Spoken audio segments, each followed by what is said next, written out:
tenía como 5 puntos.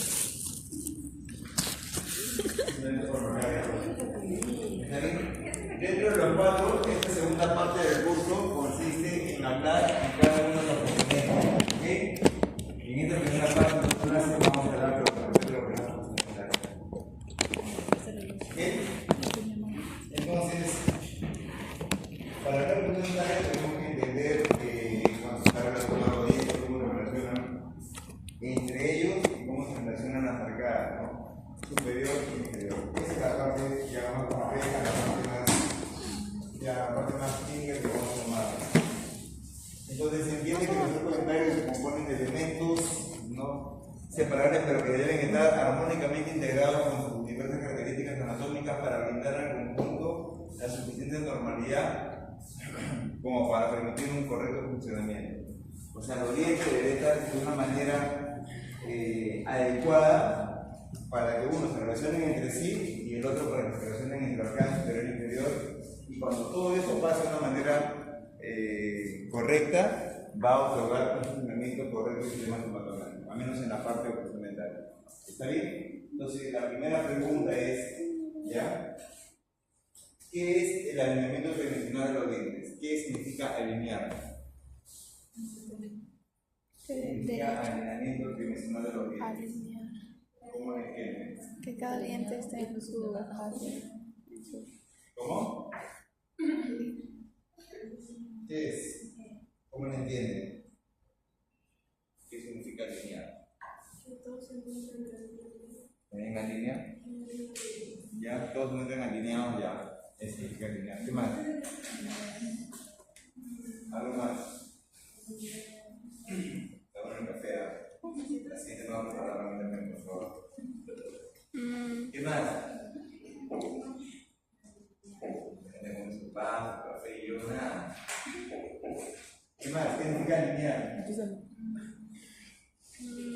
Alineamiento tridimensional de los dientes. ¿Cómo lo entienden? En su lugar.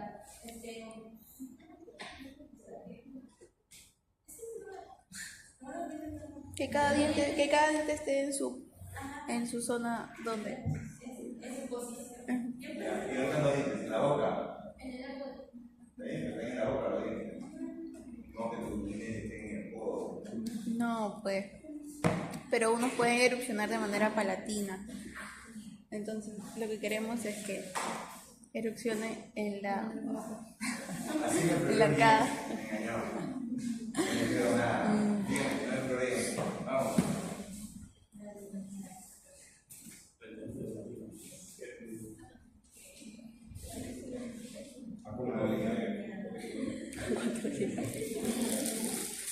Vamos. No sé cómo decirlo. ¿Qué significa alinear? ¿Qué significa alinear? Enderezar. ¿Qué te limpia? Ustedes están alineados, ¿cierto? Cada uno cumple está en una posición correcta, ¿no? Formando una figura. ¿Está bien? Pero consiga, eso significa alinear acá. Pero cuando hablamos de complementaria, de dientes, ¿qué significa alinear? Que estén los dientes de una manera armónica, ¿cierto? Nada más. ¿Qué más?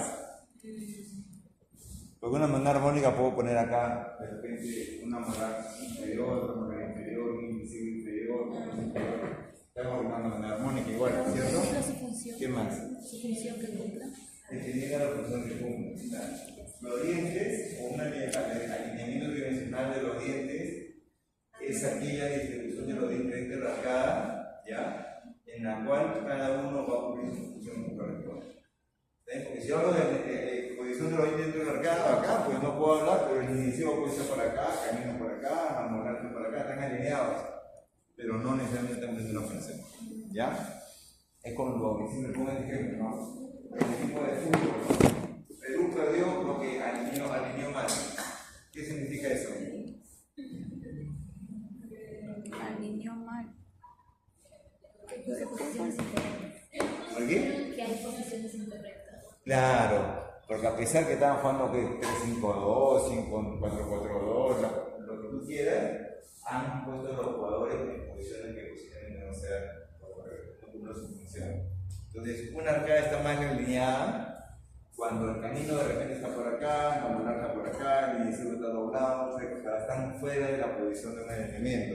Entonces, bacán. Tú lo puedes ordenado, pero están alineando mal, porque los dientes, en este caso los jugadores, no están en la posición correcta para que cumplan su función de manera adecuada. ¿Está bien?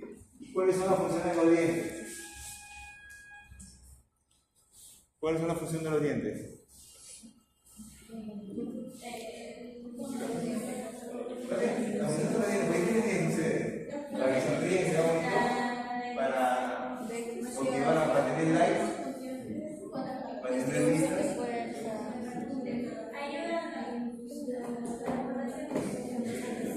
Para comer, para hablar, para chapar, es la que quiere decir. Entonces, la función del diente es de masticar, de hablar, ¿no? Es lo que es su función, porque para eso sirve. Cada uno trabaja con el diente, como es las uñas, el labio, el labio, ya es fuera de cosas, está fuera de la función. Son cosas para funcionar. ¿Ok? Entonces, basados en eso, yo tengo dientes que son dientes anteriores y dientes posteriores, en la cual tienen que estar alineados de una manera correcta. Ahora, ustedes yo les pregunto, ¿por qué creen que los dientes se encuentran en esa posición? ¿Y por qué no están así? Miren? ¿O por qué no están así y acá viene más recto? ¿Por qué creen que están en esa posición? ¿Cómo? ¿Qué pasa? Ya está bien, pero ¿y por qué el diente no se va para... Si el diente se puede mover, ¿por qué no se va para allá, para acá, se cristaliza? ¿Qué hace que esa arcada se mantenga en esa posición? ¿Se ha puesto a pensar en eso? ¿Qué cosa hay que hace de que esos dientes se mantengan, no se muevan? ¿La lengua? Si usted no lengua acá, la lengua me empujaría, porque era para vestibular. No, se pueden mover igual con los pelos. ¿Qué hace que esos dientes no se muevan y se mantengan en esa posición? No. El diente antagonista, el diente de arriba. ¿Qué tiene? ¿Encaja con el de abajo? ¿Qué hacen? ¿Está bueno pensar en eso o no?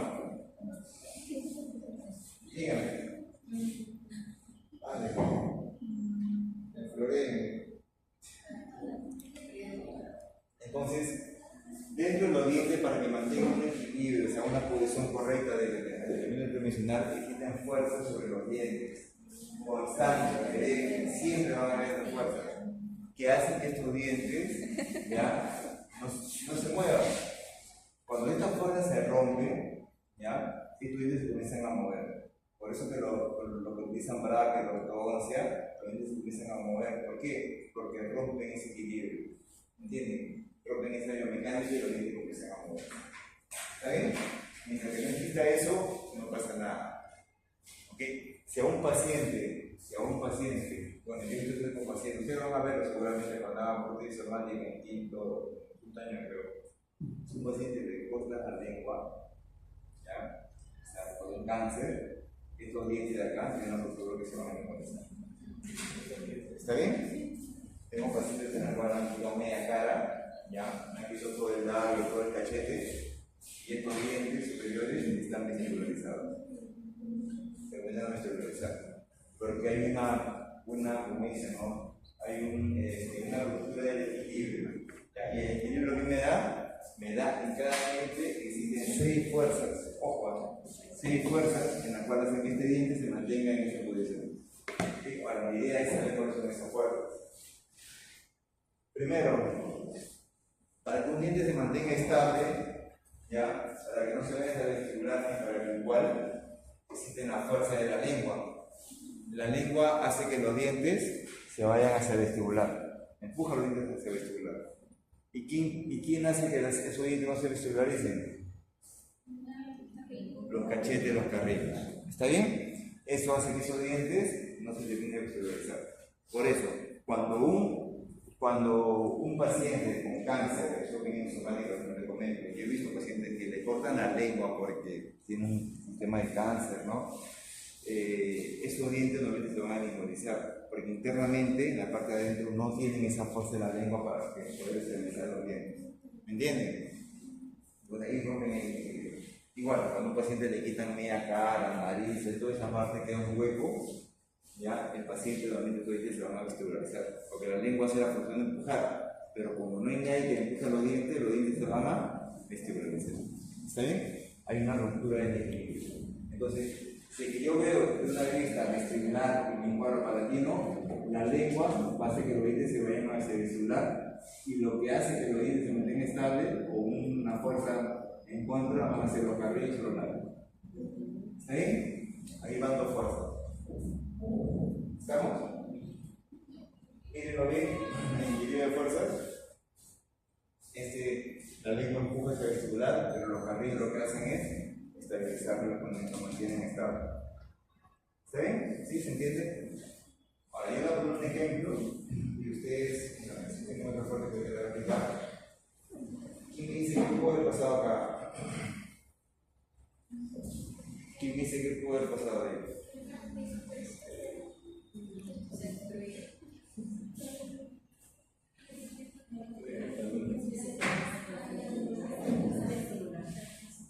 ¿Qué pasó ahí?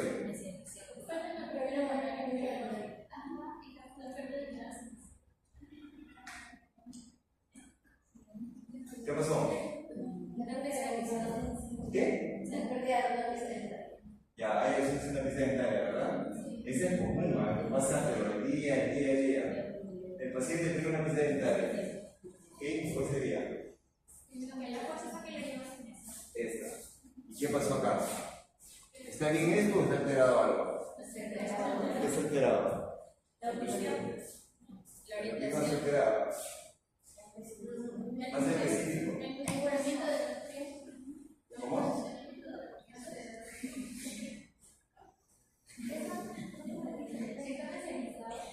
¿Quién está especializado? ¿Qué diente, por ejemplo?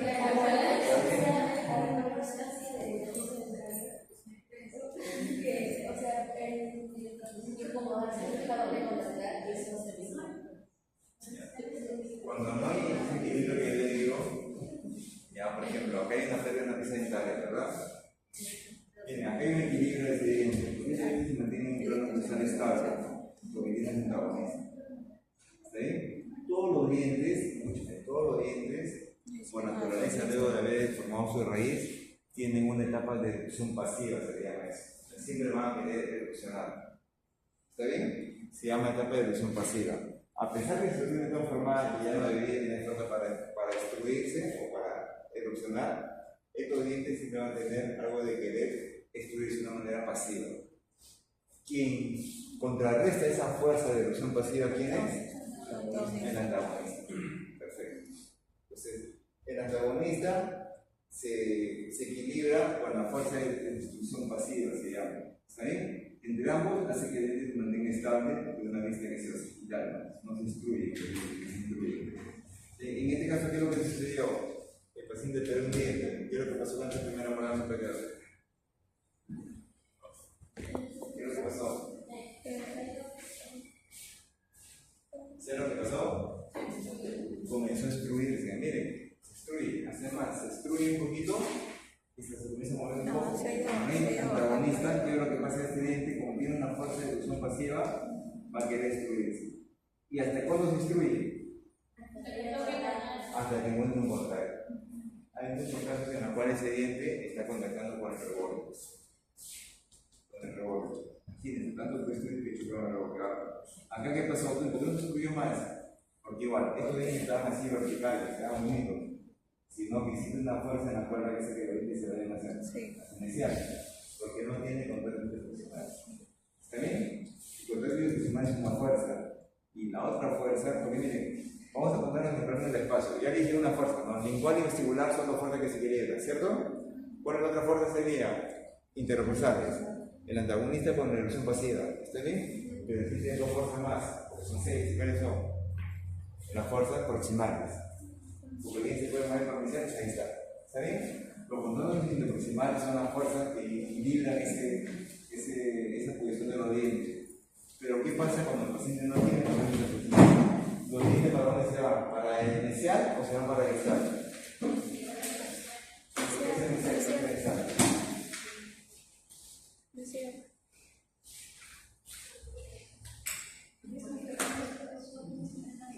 O alguna vez alguien ha visto que, doctor, mi tercera molar es la que se va hacia distal.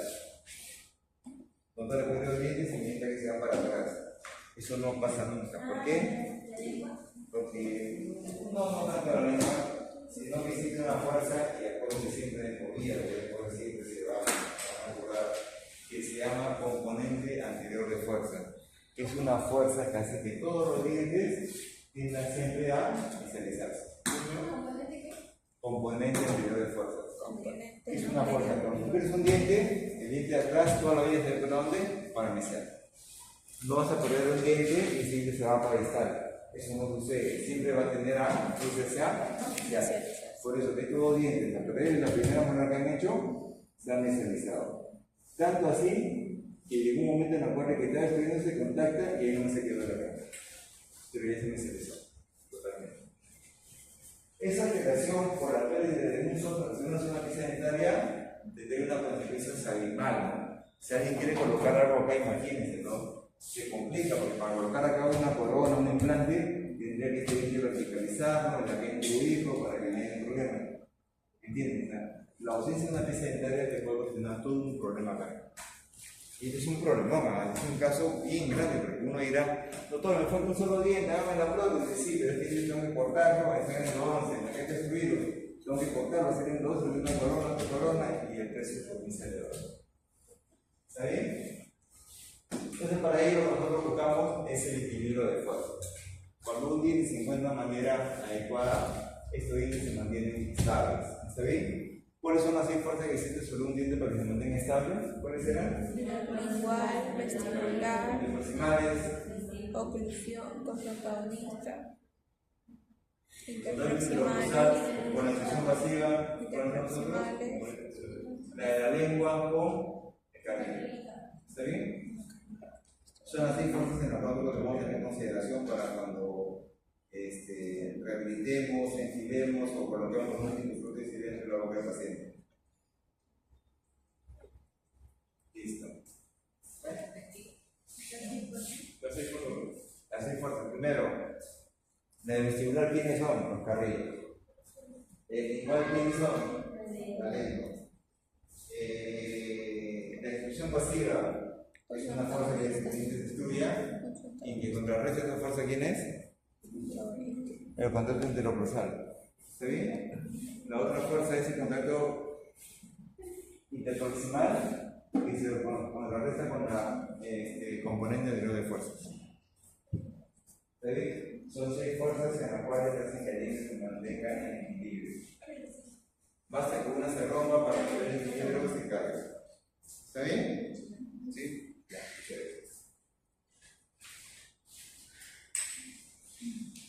entonces, las relaciones interproximales, como estamos acá comentando, son los contactos que tienen de diente y diente.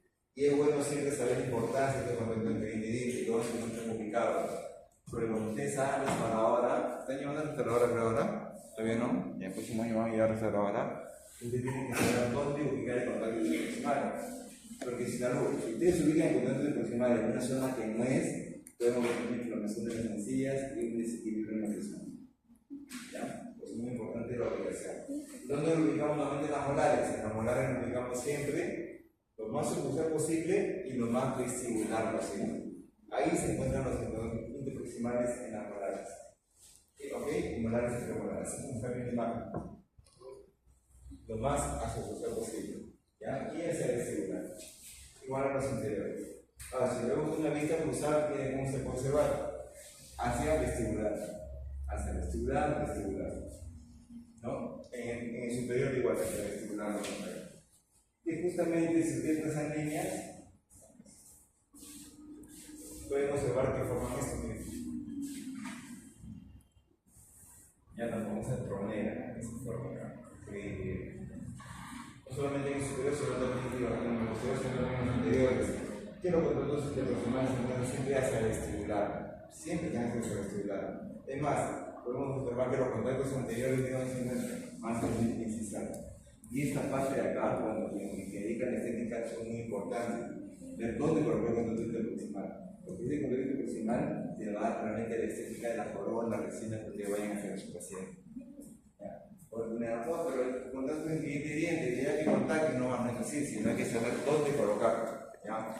¿Dónde colocar exactamente los contactos interproximales? Muchas veces, colocar contactos interproximales en la posición que no es la correcta te puede dar sonrisas tristes, invertidas, sonrisas rectas, porque los contactos están en el mismo nivel todos. O si usted lo coloca de una manera adecuada, se puede ver una sonrisa bastante agradable. ¿Ya? Va a depender de a veces uno se ríe y el otro está loco, eso también influye muchísimo. Influye muchísimo en explicar o en poner contacto interproximal. Entonces, la importancia del contacto interproximal es para poder tener posicionamiento de los dientes sobre la arcada, tener un equilibrio de fuerza y también para la protección de la papila intradentaria. Si yo no tengo contacto interproximal, ya, quien va a ocasionar o quien va a tener un problema es esto, la papila intradentaria. Recuerda que habíamos dicho la papila, la famosa primera, es la papila que sufre toda la fuerza cuando usted no tiene contacto. ¿Qué pasa si ustedes hacen una clase 2 en su resina, con resina, en esta lavada, y de repente el contacto no le damos, no existe contacto? ¿Qué es lo que va a pasar ahí? Cuando el paciente coma, todos se van a quitar, la comida se mete en esa zona que tiene punto de contacto interproximal y lo que va a ocasionar es una inflamación interpapilar, la coronera y esto va a ocasionar un problema periodontal. ¿Ya?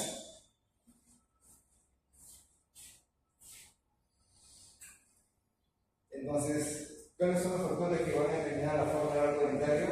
Son muchos realmente. Son muchos los factores que determinan la forma del arco que vayamos a tener nosotros. La fórmula nacional es el biotipo, la posición de los dientes, también determina el arco dentario, el reemplazo de la dentición y algunos hábitos. Porque puede ser que uno genéticamente tenga un arco dentario adecuado, pero de repente existen hábitos en los cuales hace que ese arco dentario se comienza a deformar, ¿no? Dentro de los arcos biotipos nos vamos a lo que son obleo, parabólico, elíptico, hiperbólico, triangular o cuadrangular. A veces podemos diferenciar uno del otro en el paciente completo. Los más comunes son los parabólicos, triangulares y los cuadrangulares. Ellos son los más comunes, realmente. ¿Está bien? Entonces, la posición de los dientes tiene la posición de los dientes, determina la forma del arco dentario. Miren, obviamente porque dientes si no están un poquito desalineados, comienzan a formar, pueden determinar la forma del arco dentario. Normalmente el reemplazo de los dientes, de los deciduos a los permanentes, no hay mucho cambio en el arco dentario, salvo que hubiera un mal hábito.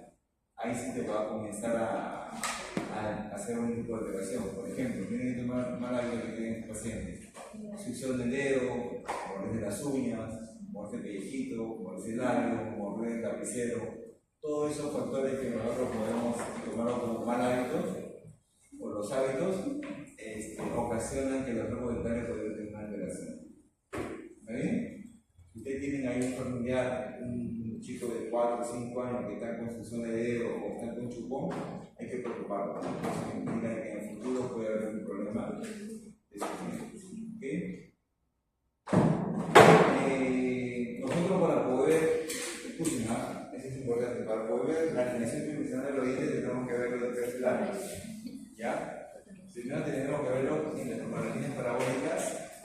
Vamos a ver los coeficientes axiales y para el plano de evolución.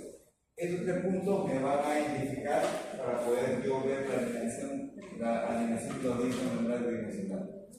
Cuando hablamos de líneas parabólicas, miren, existen 3 líneas parabólicas que lo vamos a considerar, que son una línea que pasa sobre las cúpulas vestibulares y bordes incisales, otra segunda línea que pasa sobre el surco central de todas las molares, y tercera línea que pasa sobre las cúpulas palatinas o linguales y sobre el cíngulo central anterior.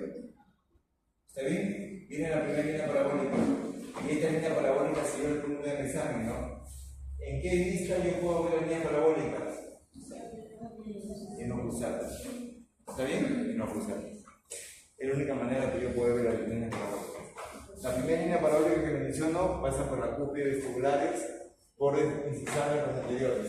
¿Ok? La arcada acá y de esta forma la línea vestibular. La segunda línea es la línea que pasa sobre el surco principal de las molares premolares, pasa en la parte media del cíngulo del incisal en el medio y se pasa por otro lado por el surco central de los dientes premolares centrales del otro lado. Y la tercera línea es la que pasa por la cúspide palatina de todos los dientes y el cinturón anterior sobre los cíngulos. Esas tres líneas parabólicas te van a determinar la forma de la dentario que puede tener. ¿Ok? Miren ahí una imagen, línea parabólica vestibular, que pasa sobre las caras, las cúspides vestibulares, sobre el borde nasal. Línea parabólica del surco central o media, que pasa sobre el surco central de todos los dientes, y en el cinturón anterior, entre el cíngulo y el borde nasal, y en el medio pasa esto. Y la tercera línea que pasa sobre las cúspides palatinas de premolares y molares, y se va al cinturón anterior por sobre el cíngulo. ¿Está bien? Son las tres líneas parabólicas que hay. Ahora, ¿dónde encuentras esas líneas parabólicas? ¿En qué vista? Oclusal. Eso téngalo claro, por favor. Ya téngalo bien claro, oclusal.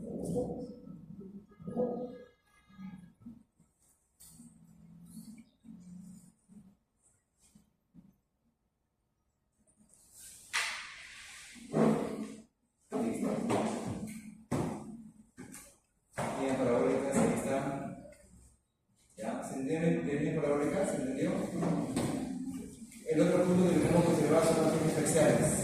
¿Ya? Dientes faciales. ¿Qué significan los dientes faciales? Es como los dientes se encuentran inclinados dentro de la cara. ¿Ok? Entonces, los dientes tienen una inclinación adecuada. Miren ahí las inclinaciones. El color rojo es la línea vertical verdadera y el azul es cómo se inclina. Miren, una vista vestibular en el incisivo, miren cómo se inclina.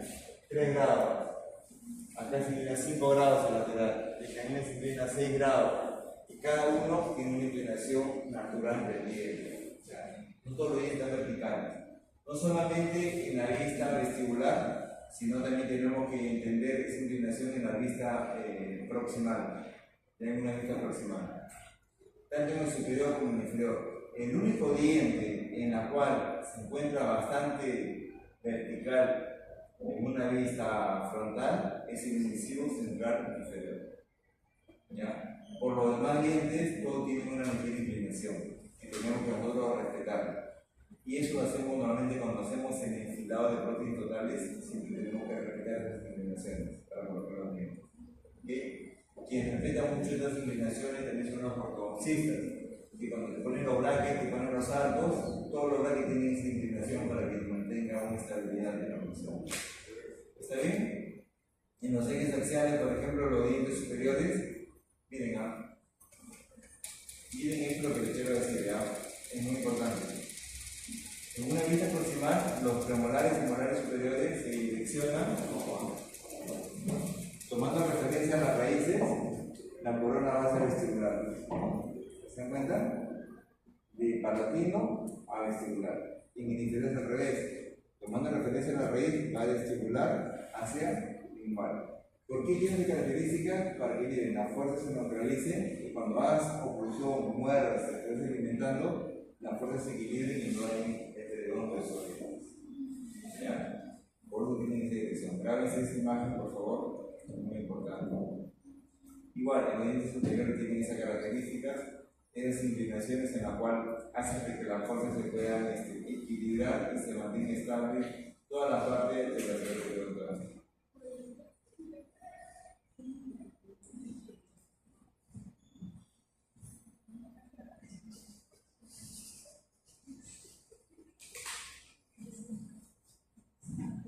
Un minutito, por favor.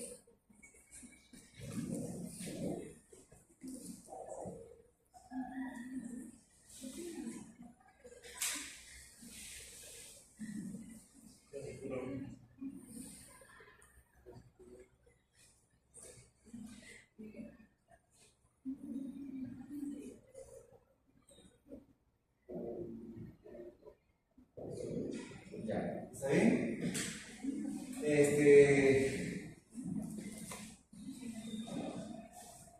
Esto no quiero mencionar hasta el final, ¿ya?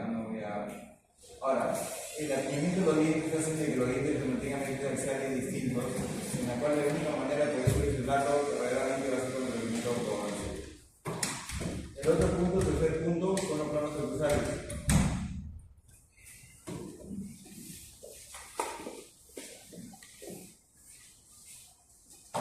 Es el plano transversal como tercer punto para poder ver este alineamiento tridimensional de los dientes. ¿Okay? En el plano transversal, chicos, existen dos planos que vamos a observar. ¿Ya? La curva, uno es de la curva de Pi y la curva de Wilson. La curva de Pi solamente se puede observar en una vista sagital. ¿Ya? ¿Y qué significa la curva de Pi? La curva de Pi es una línea imaginaria que va a pasar sobre todas las cúspides vestibulares de los dientes premolares y molares, ¿ya? Y va a formar como si fuera una voz. Y siempre de esta forma. ¿Está bien? La curva de Pi, vista sagital. Si esta curva fuese recta o fuese invertida, parece que ahí va a tener una alteración en este paciente. Hay una alteración. Normalmente esta curva siempre tiene una tendencia hacia arriba. ¿Ok? Si esa curva está, como digo, invertida, significa que acá ha pasado algo o hay un colapso de los dientes posteriores. ¿Ok?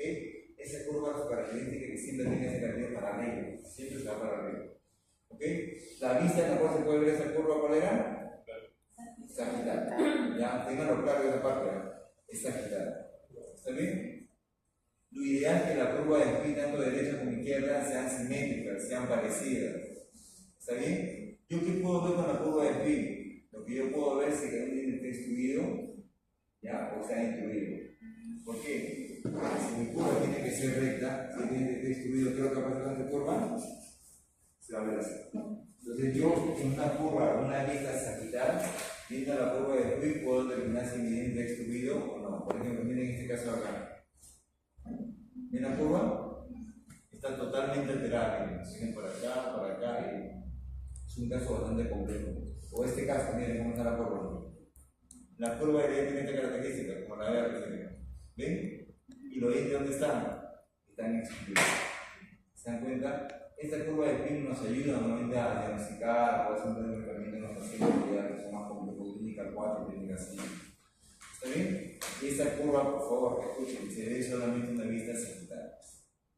Pasa sobre la punta del puente canino inferior y por todas las cúspides vestibulares de los dientes inferiores. ¿Ok? Así se forma la curva de Pi.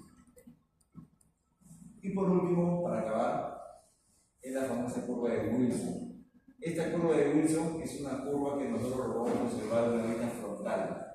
¿Ya? Es una curva en la cual va a pasar, miren, de cúspides vestibulares a cúspide lingual de un diente del lado derecho, a cúspides vestibulares a cúspide lingual del lado izquierdo. Trazamos una línea del extremo a extremo, así, y tiene que formar una forma de U. ¿Ya? Pero ligera, no muy marcada, ligera. Esa forma de U es la famosa curva de Wilson. Si esa línea está recta, significa que va a haber una alteración. Si está invertida, es peor, ¿no? Si está invertida es porque, bueno, una alteración mucho más compleja es la que podría haber. Ahora, esta curva de Wilson, conjuntamente con la curva de Pi, se llama la curva de compensación. Son curvas en las cuales nos ayudan a que el paciente pueda tener un movimiento mandibular adecuado y que todos los componentes funcionen de manera adecuada. Basta que una de las curvas esté alterada para que toda la parte, así esté alineados los dientes, puede llegar a estar alterada. ¿Ok? Listo. Entonces, un plano, para acabar, un plano oclusal no es algo, como dice, plano, como lo dice, ¿no? Es algo tridimensional. Y algunos gráficos, artículos han determinado que un plano oclusal tiene esta característica. Bien. ¿Se dan cuenta? No es una superficie plana, sino es una superficie elíptica, ¿no? Diferente forma, porque diferente posición de los dientes que están en el sistema de posterior. Entonces, el plano cruzado normalmente tiene esa característica.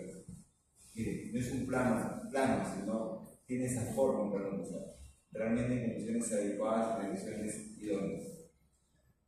¿Está bien? ¿Listo? ¿Alguna pregunta? Listo, nada, chicos. Voy a ir a